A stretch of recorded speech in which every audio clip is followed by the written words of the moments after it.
Ladies and gentlemen, welcome back to the Paddy G YouTube channel. Of course, if you haven't already, please make sure you are subscribed. We are on the road to 5K. We're trying to hit that goal by Magic Round, or I will be in attendance with the boys. So make sure you are subscribed, and I will be doing a fat 5K giveaway if we can get there by Magic Round. But ladies and gentlemen, we are back for another week. Round 5 is around the corner, and I would just be saying what I said last week because round 4 was the best round yet. This is the closest and the most entertaining NRL season I believe we have seen so far, and round 5 promises to be just as epic. So let's get straight into our round 5 tips.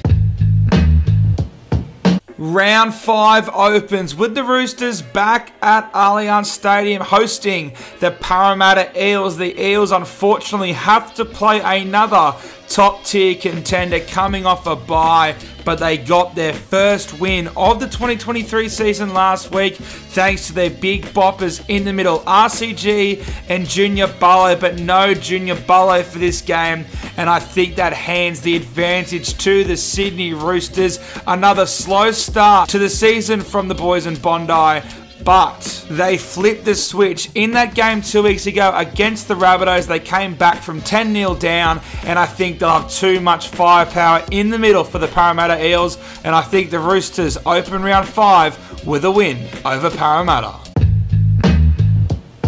Then on Friday, we turn to the nation's capital, the Raiders hosting the Penrith Panthers. The Penrith Panthers never like losing 2 in a row, and I think that they will avoid that once again. I think the Penrith can get the job done in this game, and I think they can finally put on a 13+ score. Luke Garner is out, which means Zach Hoskins keeps his spot in the starting back row, and Scott Sorensen will also make his start. I would love to see these two be the starting second rowers long term because I just don't think it has worked for Luke Garner, while Zach Hoskins was arguably the best player for the Penrith Panthers on his debut. With Jack White sitting this one out, I think the Raiders have to win the middle to get any sort of a chance in this game, but when it comes to the strike in the spine and the strike out wide, the Penrith Panthers have so much more class, so I'm tipping the Penrith Panthers, and I think they get the job done 13+.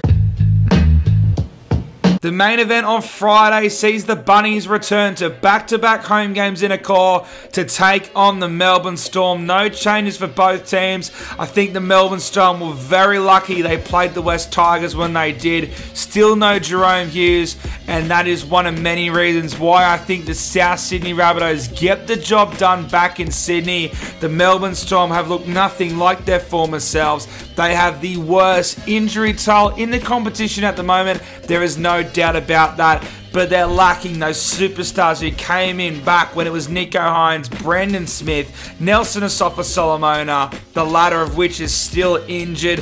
I think the Bunnies, as long as they can match him in the middle like they did with Manly last week, they have enough strike power. I think the Storm, they were lucky they played the Tigers when they did, because I think they're on a downhill stride at the moment until they can get Hughes back and until they can get Pappenhausen back. So I am tipping the Bunnies.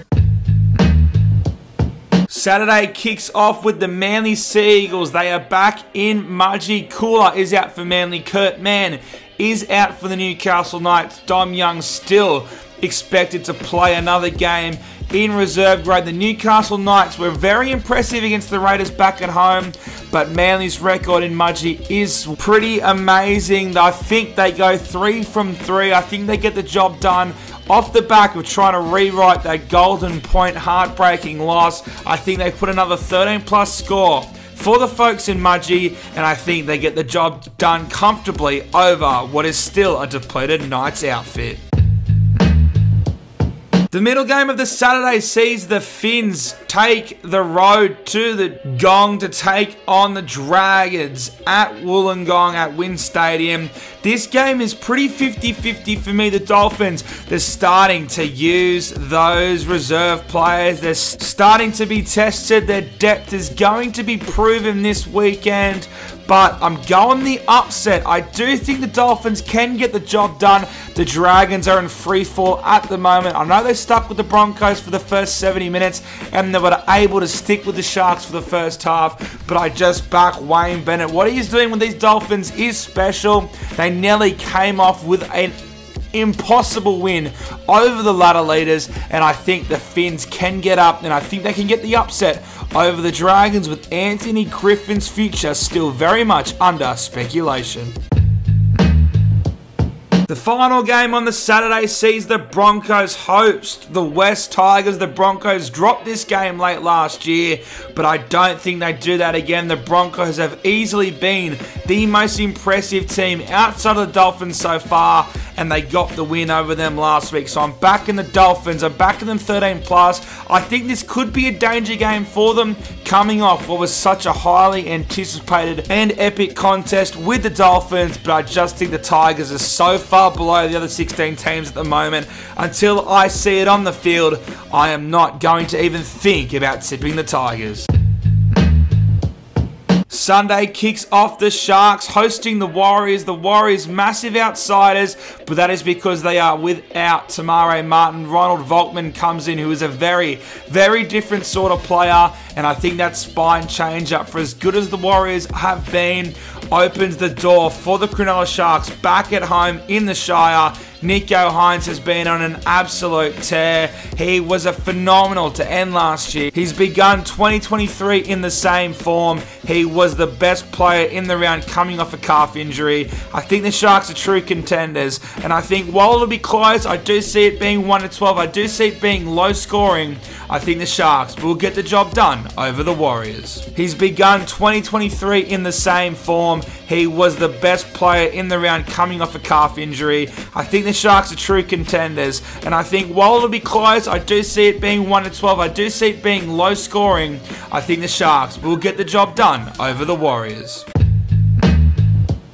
Then the final game, the Bulldogs host the Cowboys at Accor Stadium. The Bulldogs coming off that loss to the New Zealand Warriors. The Cowboys, they're 2-2 as well, so someone is going above 500 to end round 5. But I do think the Bulldogs haven't been too impressive. Yes, they smashed the Storm. The Storm went on and have been pretty exposed in the following fortnight. Meanwhile, the Cowboys haven't been too impressive either, and they are without a few players. So I could definitely see the Bulldogs getting the win here, but I am going to tip the Cowboys. They've just shown me a bit more than the Bulldogs have. The Cowboys should arguably have won that game against the Broncos. They're the only team who's been able to stick with them outside of Penrith this year, and considering how well the Broncos are going, I'll take that as a positive for the Cowboys, and I think their record in Sydney is putrid, but I just think they've shown a bit more than the Bulldogs, and I think this could be a real statement game for Toddy Payton's boys. So I am tipping the Cowboys, but ladies and gentlemen, there are my round 5 tips. I'm taking the Roosters over the Eels, Penrith to get a big win over the Raiders, the Bunnies to beat Melbourne, Manly to thump the Knights in Mudgee, the Finns to upset the Dragons in the Gong, the Broncos to beat the Tigers, the Sharks to get a close win over the Warriors at home, and the Cowboys to upset the Bulldogs in Sydney. Like I said at the beginning of the video, guys, we are on the road to 5K. We're trying to hit it by magic round, so make sure you are subscribed. Leave a like if you enjoyed the video, and drop a comment down below. What are your tips for round 5? So yeah, do the big 3, and I'll see you in the next one.